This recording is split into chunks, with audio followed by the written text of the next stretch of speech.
12 hari terakhir kita menghadapi masalah yang cukup menantang.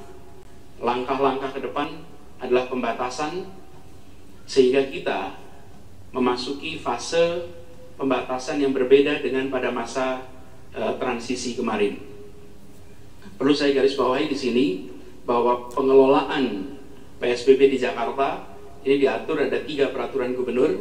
Peraturan Gubernur nomor 33 tahun 2020 ini tentang pelaksanaan pembatasan sosial berskala besar, ditetapkan pada 9 April 2020. Kemudian Peraturan Gubernur DKI Jakarta nomor 79 tahun 2020 ditetapkan tanggal 19 Agustus.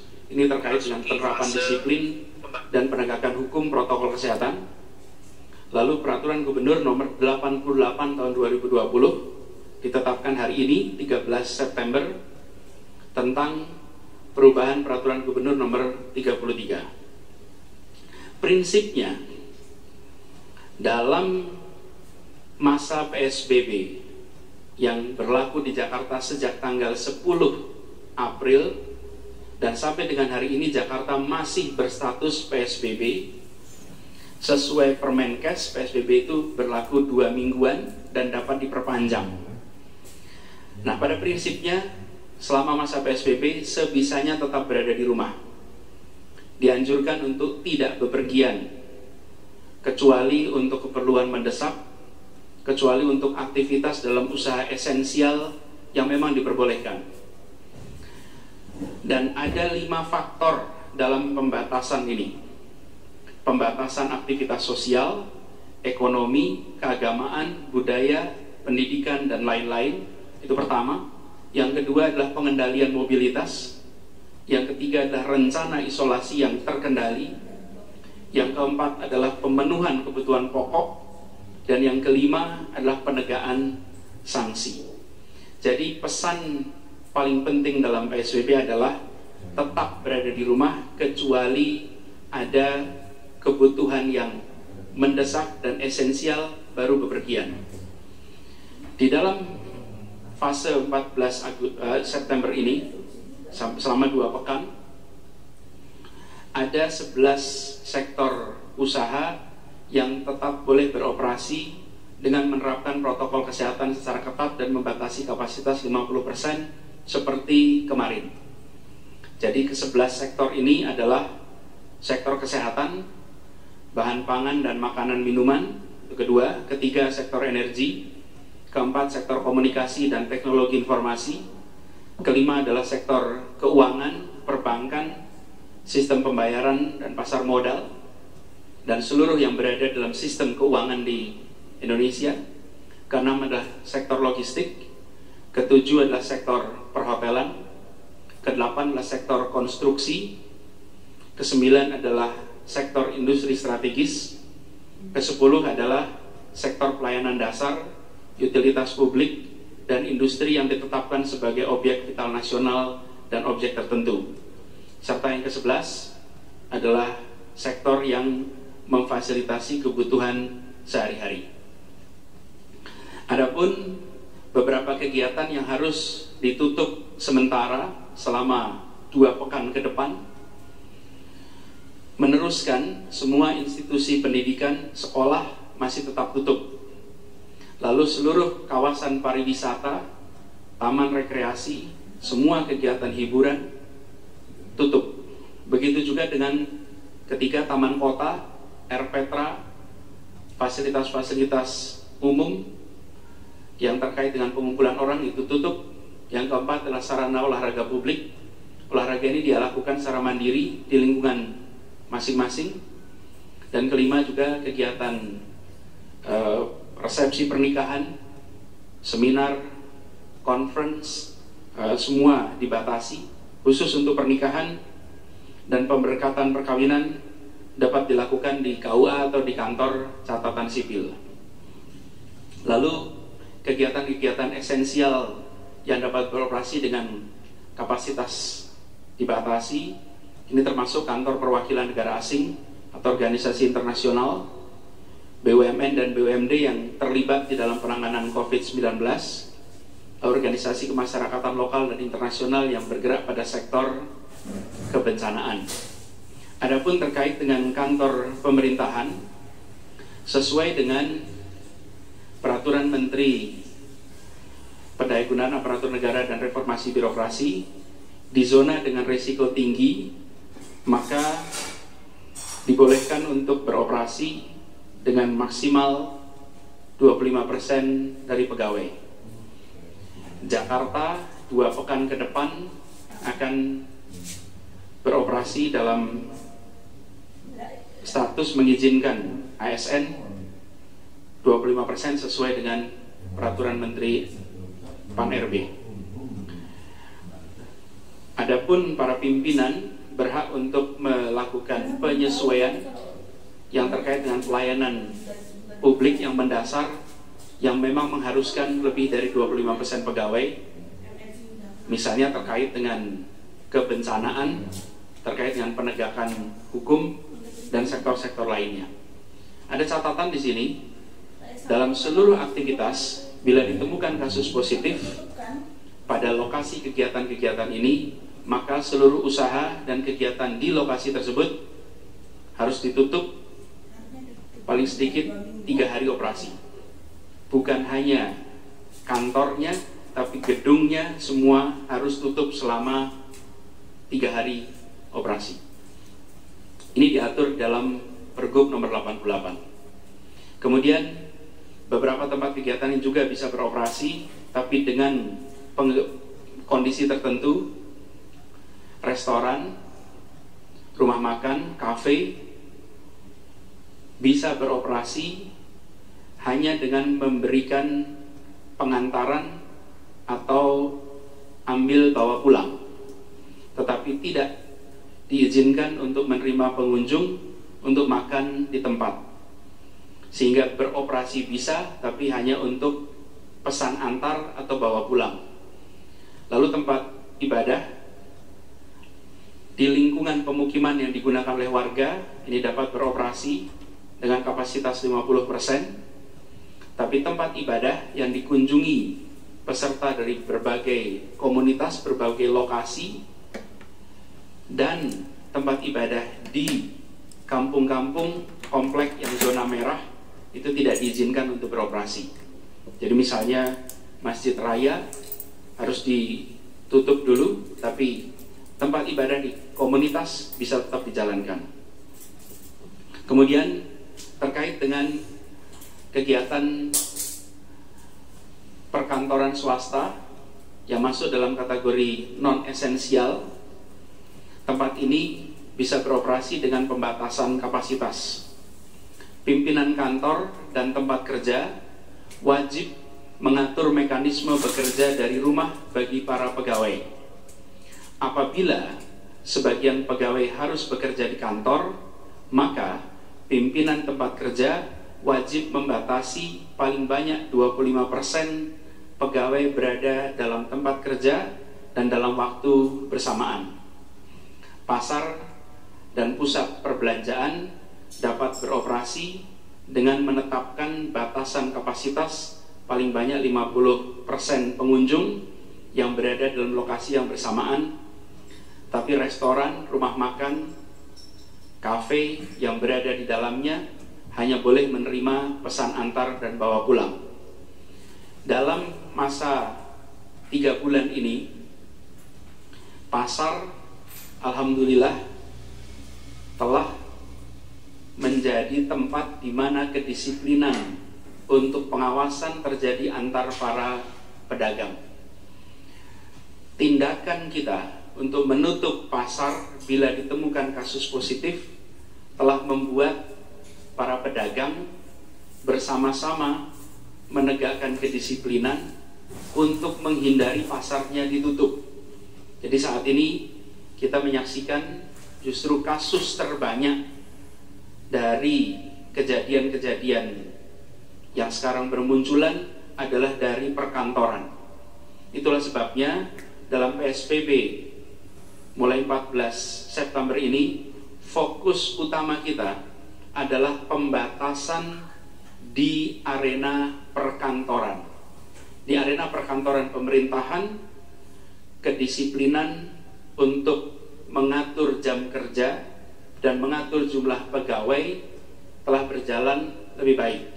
Tapi di swasta harus ada peningkatan kedisiplinan. Karena itulah dengan diwajibkan para pimpinan mengatur pekerjanya bekerja dari rumah, apabila harus bekerja maka sebanyak-banyaknya 20%, harapannya kita bisa menekan kasus yang bermunculan di klaster perkantoran. Ini berlaku selama 2 pekan ke depan, dan bila di pasar, di pusat perbelanjaan, di gedung perkantoran ditemukan kasus positif, maka bukan saja kantor atau penyewa di lantai tertentu, tapi seluruh gedung akan ditutup selama 3 hari operasi. Berikutnya yang diatur adalah mobilitas penduduk. Ini akan dikurangi. Kapasitas maksimal dari kendaraan umum atau kendaraan adalah 50%, meneruskan seperti yang ada sekarang. Kemudian ada pembatasan frekuensi layanan dan armada. Lalu transportasi darat, kereta, dan kapal penumpang juga diatur dengan pembatasan jumlah penumpang per kendaraannya. Detailnya nanti akan diatur secara teknis melalui surat keputusan Kepala Dinas Perhubungan. Adapun kendaraan pribadi hanya boleh diisi maksimal 2 orang per baris kursi, kecuali bila kendaraan pribadi mengangkut keluarga yang berdomisili satu rumah. Tapi bila tidak satu domisili, maka harus mengikuti ketentuan maksimal 2 orang per baris. Kebijakan ganjil genap ditiadakan selama PSBB. Motor berbasis aplikasi diperbolehkan untuk mengangkut barang dan penumpang dengan menjalankan protokol kesehatan yang ketat, dan detail dari aturan-aturan ini akan disusun melalui SK Kepala Dinas Perhubungan. Terkait dengan sarana isolasi, seperti pernah kami sampaikan, kita membutuhkan untuk bisa mengendalikan penularan agar makin terbatas dengan cara mereka-mereka yang terpapar diisolasi. Kami sampaikan terima kasih kepada gugus tugas nasional, kepada pemerintah pusat yang telah memberikan dukungan untuk kita bisa menitipkan warga yang harus isolasi di fasilitas isolasi mandiri, baik di Kemayoran maupun di hotel dan penginapan atau wisma dan tempat-tempat lain yang ditunjuk oleh gugus. Jadi mulai besok semua yang ditemukan positif diharuskan untuk isolasi secara terkendali di tempat-tempat yang telah ditetapkan. Isolasi mandiri di rumah tinggal harus dihindari karena ini berpotensi pada penularan klaster rumah. Dan ini sudah terjadi karena tidak semua kita memiliki pengetahuan, pengalaman untuk bisa menjaga agar kesehariannya tidak menularkan pada orang lain. Bila ada kasus positif yang menolak diisolasi di tempat yang telah ditentukan, maka akan dilakukan penjemputan oleh petugas kesehatan bersama dengan aparat penegak hukum. Dan kemudian kegiatan tracing, Dinas Kesehatan melalui Puskesmas akan melakukan active case finding, dan setiap masyarakat yang ditemui dalam kegiatan active case finding wajib untuk menerima kegiatan testing untuk menyelamatkan yang bersangkutan. Bila yang bersangkutan itu memiliki potensi positif, wajib untuk dites. Penentuannya oleh tim Dinas Kesehatan. Kemudian protokol kesehatan ini akan diintensifkan. Penegakan disiplin dilakukan bersama nanti oleh Polri, TNI, Satpol PP beserta dengan OPD yang sudah ditugaskan. Dan kita akan mengintensifkan di 2 pekan ke depan. Mudah-mudahan pekan-pekan berikutnya kondisi sudah lebih baik sehingga kedisiplinan bisa terjamin. Sejauh ini sudah ditindak 158.000 orang atau badan, bahkan denda yang terkumpul sudah sampai 4.333 juta rupiah. Dan denda sekarang berjenjang, pelanggaran pertama, pelanggaran kedua dendanya menjadi lebih tinggi. Denda untuk tidak pakai masker adalah 250.000, bila berulang menjadi 500.000, dan seterusnya. Yang berikutnya tentang pemberian bantuan sosial tetap berjalan.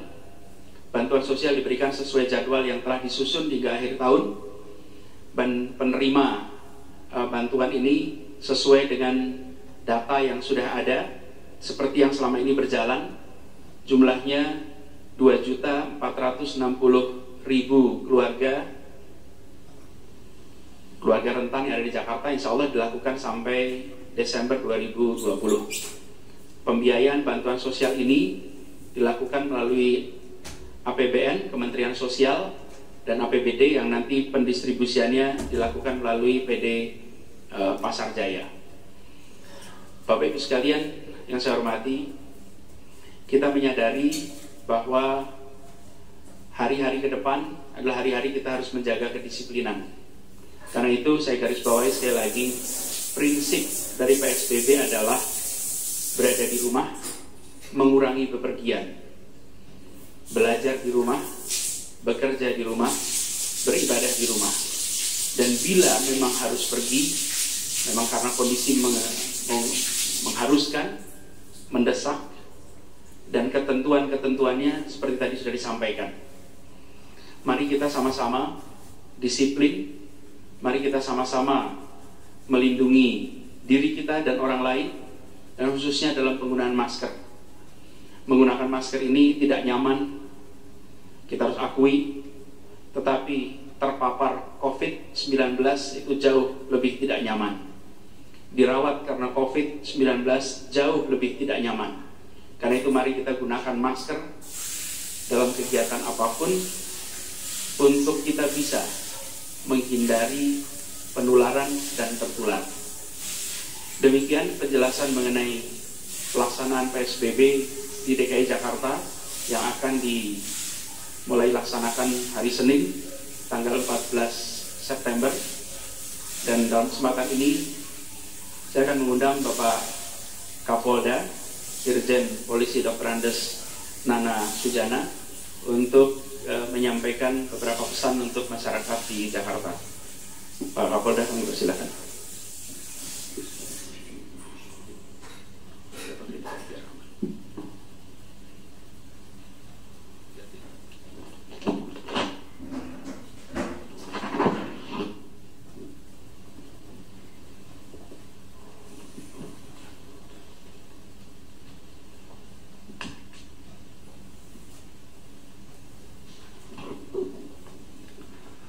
Baik, salam sehat.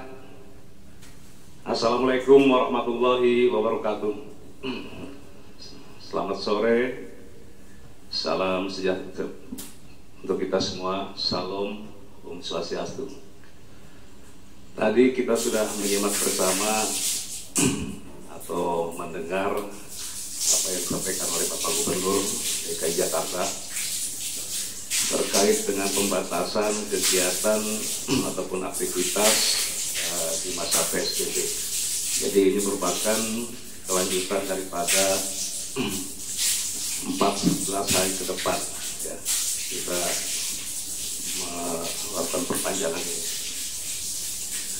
Saya selaku Kapolda Metro Jaya tentunya mendukung sepenuhnya kegiatan ataupun perpanjangan aktivitas dari pembatasan aktivitas masa PSBB selanjutnya ini. Kami Polda Metro Jaya beserta dengan jajaran tentunya akan memaksimalkan dan memaksimalkan upaya-upaya dalam rangka mendukung kebijakan-kebijakan yang sudah disampaikan tadi. Tentunya pemaksimalan, kemudian dan kami akan melakukan secara masif beberapa kegiatan-kegiatan tadi yang disampaikan, dan kami akan terus melakukan upaya-upaya dalam hal ini pencegahan juga terkait dengan edukasi, kemudian sosialisasi, juga terkait dengan plotting anggota di keramaian. Kemudian ada hal yang perlu kami sampaikan, yaitu terkait dengan operasi justisi. Jadi sesuai dengan perintah ataupun arahan Bapak Kapolri bahwa dalam waktu dekat kami akan melaksanakan operasi justisi yang dalam pelaksanaannya nanti bersama-sama dengan Pemda, kemudian TNI, Kejaksaan, dan juga Kehakiman. Jadi operasi justisi ini mendasari instruksi Bapak Presiden nomor 6 tahun 2020 tentang peningkatan pendisiplinan dan penegakan hukum protokol kesehatan. Juga kami mendasari Peraturan Gubernur nomor 78 tahun 2020, juga hal yang sama tentang pendisiplinan dan penegakan hukum protokol kesehatan. Jadi mendasari hal ini kami tentunya dengan tadi yang kami dengan instansi terkait akan melaksanakan operasi justisi. Hal ini kami lakukan sebenarnya semuanya untuk dalam rangka lebih menertibkan kembali, lebih meningkat agar masyarakat lebih berdisiplin untuk mematuhi protokol kesehatan.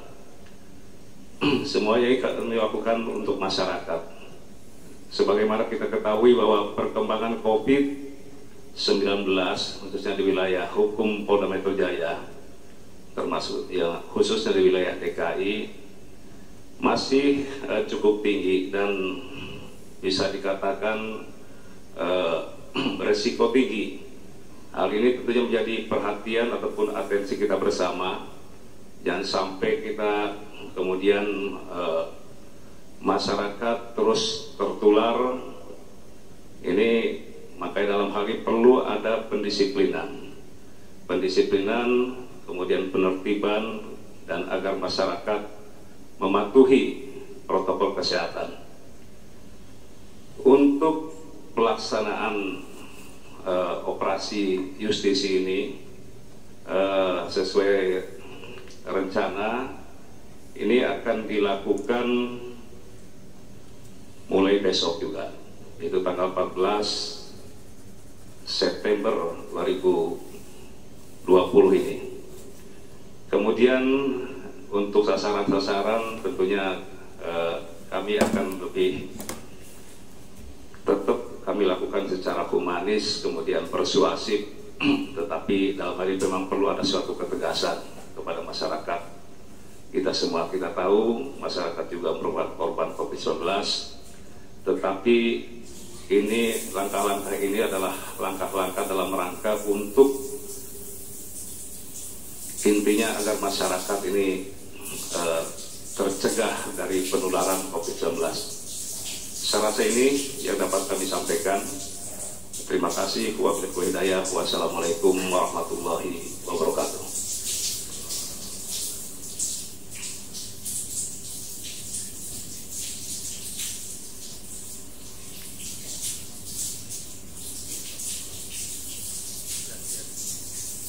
Saya akan mengundang Pak Pangdam Jaya. Pak Pangdam, silakan.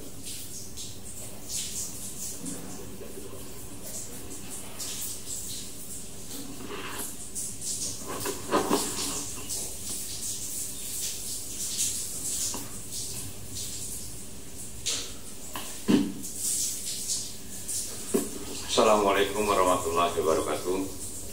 Salam sejahtera bagi kita sekalian. Om Swastiastu. terima kasih Bapak Gubernur, rekan-rekan media dan seluruh masyarakat DKI Jakarta. Pada dasarnya TNI siap membantu Polri dan pemerintah daerah dalam rangka penegakan PSBB yang akan ditetapkan besok di lingkungan DKI Jakarta. Kami mohon kepada seluruh masyarakat agar mengetahui, memahami, dan yang lebih penting adalah menyadari bahwa pemberlakuan ini adalah untuk kepentingan masyarakat. Karena di bulan September ini sudah semakin meningkat kasus COVID-19. Tentunya yang penting adalah kesadaran. Kami dari pihak TNI akan bekerja sama, akan melibatkan komunitas dari masyarakat. Besok kami akan melaksanakan apel di Kemayoran untuk bersama-sama kita bertanggung jawab agar penyebaran COVID-19 di DKI Jakarta diharapkan semakin menurun setiap harinya. Dan tentunya kami dan pihak keamanan akan bertindak secara persuasif dan humanis, dan kami mohon seluruh masyarakat untuk memahami apa yang kami lakukan. Ketegasan diutamakan agar COVID-19 di wilayah DKI ini tidak semakin meningkat. Saya rasa ini saja yang ingin saya sampaikan. Terima kasih. Wassalamualaikum warahmatullahi wabarakatuh.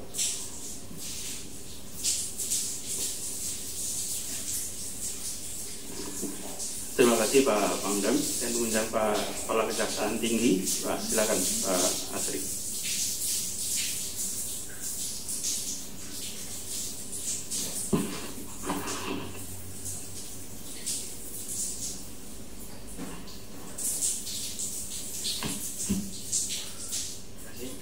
Assalamualaikum warahmatullahi wabarakatuh. Bapak Ibu hadirin yang saya hormati, prinsip bahwa PSBB yang akan kita berlakukan 2 minggu ke depan sebagaimana diatur dalam Pergub 88 2020 ini harus bisa berjalan efektif. Untuk itu tadi telah disampaikan oleh Pak Gubernur dan Pak Kapolda, Pak Pangdam, bahwa untuk efektifnya maka kita harus laksanakan semua ketentuan-ketentuan itu apa adanya. Langkah pertama tentu kita persuasif. Kita akan persuasif, kita sepakati, kita kedepankan persuasif. Kita yakin bahwa masyarakat Jakarta tentu akan mewaspadai karena ini menyangkut jiwa. Kalaupun terjadi pelanggaran sebagaimana diatur dalam Pergub 79 maupun Pergub 88 tadi, kita akan lakukan operasi justisi telah disampaikan oleh Pak Kapolda tadi, dan denda baik itu denda maupun sanksi administrasi tadi sudah disampaikan oleh Pak Gubernur. Ini akan kita laksanakan secara efektif. Kalaupun sampai pada tingkatan kejahatan, adanya kejahatan, misal dengan paksa mengambil jenazah COVID dan lain sebagainya, ya kita akan terapkan ketentuan undang-undang, baik itu undang-undang wabah penyakit menular, undang-undang kekarantinaan kesehatan, maupun undang-undang hukum pidana. Apabila kebijakan-kebijakan yang diambil, perintah-perintah pejabat yang berwenang dilanggar atau dilawan, maka kita akan kenakan sanksi pidana. Nah, untuk pelaksanaannya kita sudah sepakat tadi, Forkominda, kita akan upayakan bisa dilaksanakan secara tepat, bila perlu nanti sidang di tempat dengan melibatkan pengadilan. Demikian masukan dari saya. Billahi taufiq wal hidayah. Assalamualaikum warahmatullahi wabarakatuh.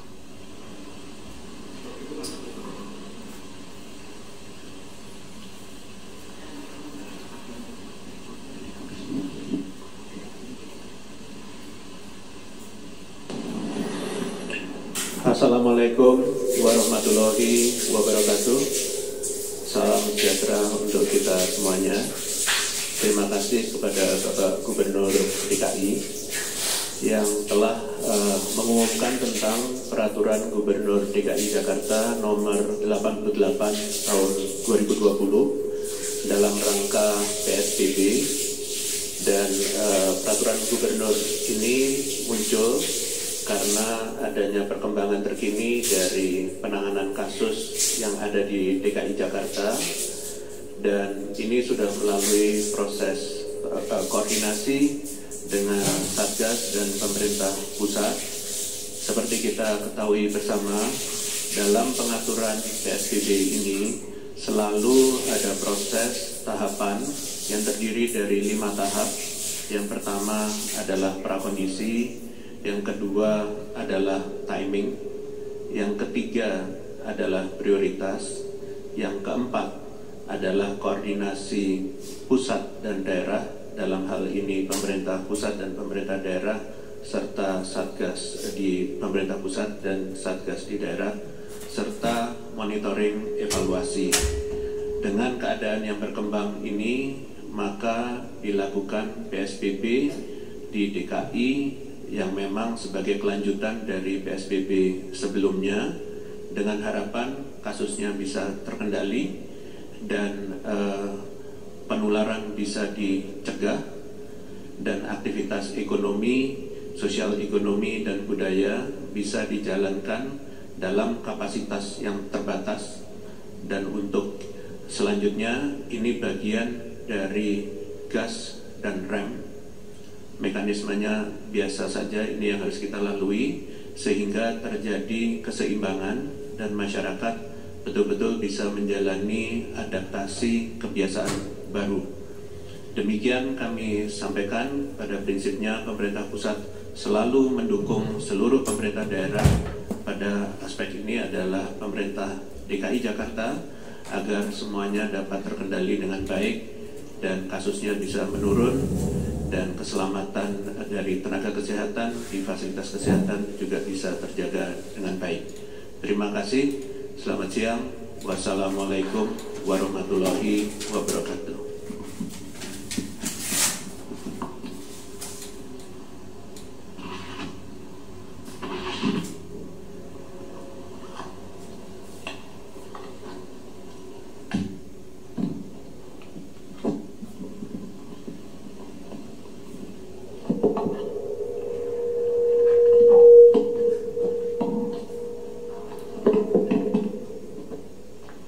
Terima kasih Profesor Wiku yang saya hormati.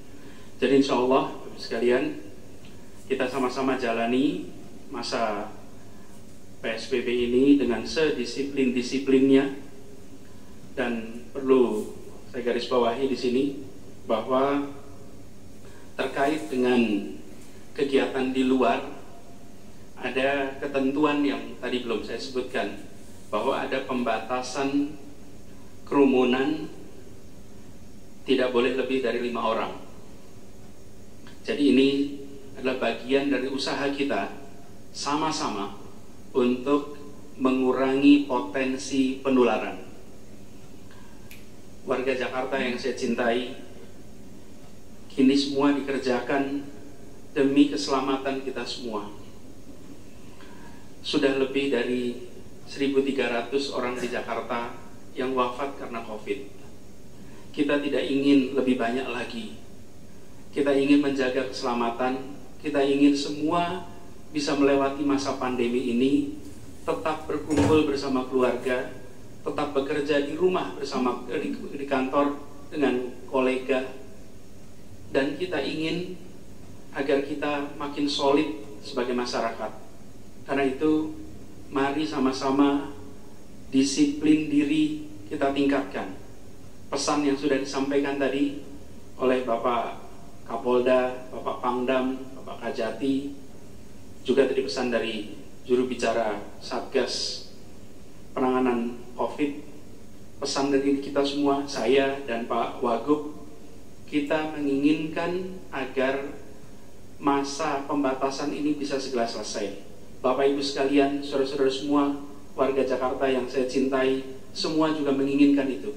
Tapi untuk bisa ke sana, dan insya Allah kita akan sampai di sana. Mari kita sama-sama lewati ini dengan optimisme, dengan semangat bahwa menjaga diri dalam rangka melindungi sesama, melewati masa yang menantang ini, untuk insya Allah suatu saat nanti ketika ini selesai, kita menjadi masyarakat kota yang lebih kuat, lebih solid. Tapi di masa ujian ini, kita jalani ujian ini dengan keteguhan, kedisiplinan. Dan insya Allah kita yakin Allah Subhanahu wa Ta'ala menugaskan kepada kita semua untuk menghadapi pandemi ini dengan kita diberi bekal. Allah tidak memberikan kepada kita beban yang kita tidak mampu untuk memikulnya. Karena itu kami yakin pertolongan Allah akan datang, jalan-jalan dari Allah akan hadir. Tapi ini membutuhkan ikhtiar. Sambil kita berdoa dalam setiap kegiatan ibadah kita, tambahkan doa untuk keselamatan diri kita, keluarga kita, masyarakat kita, dan doa agar wabah COVID-19 ini segera diangkat. Takdir itu akan menemui ikhtiar. Bagian kita berikhtiar, dan ikhtiarnya tidak bisa satu orang, dua orang, tiga orang, tapi harus semua kita berikhtiar dengan arah yang sama. Arahnya adalah memotong mata rantai penularan COVID-19. Kita kerjakan sama-sama. Insya Allah Jakarta segera terbebas, dan masa PSBB jalani dengan disiplin. Ya mungkin ini terasa berat, ya mungkin ini terasa tidak nyaman, ya mungkin ini terasa membebani. Tapi kita jalani ini, insya Allah sesudah masa ini kita akan terasa lebih ringan. Kita akan bisa melewati masa ini dengan baik, berkegiatan kembali dengan baik. Demikian penjelasan dari kami. Nanti detail peraturan Gubernur nomor 88 akan segera kita sampaikan kepada seluruh masyarakat, sehingga masyarakat bisa secara rinci melihat semua ketentuan yang ada dalam aturan ini. Terima kasih atas perhatiannya. Semoga Allah Subhanahu wa Ta'ala melindungi Jakarta dan merahmati seluruh warganya. Terima kasih. Assalamualaikum warahmatullahi wabarakatuh.